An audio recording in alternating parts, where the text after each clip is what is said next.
How to delete Facebook page on PC. Hi guys, in this video I'm going to show you step by step that how to delete a Facebook page on PC. So let's dive in.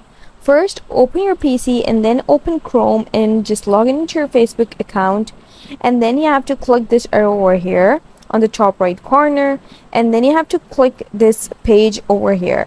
Just choose your page.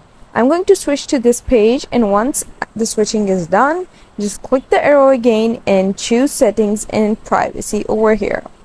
And now you have to click this settings option over here, and it's going to bring you to this page. And now you just have to scroll down until you find this option access and control and click it.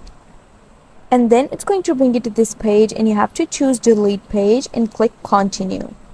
And now click continue again, and then you have to just enter your password and click continue and confirm that this is your page, and then you'll be able to delete your page. And that's how you delete your Facebook page on PC. I hope you found the process easy and liked my video, and if you did, please don't forget to like and subscribe my channel. Thank you very much. See you again.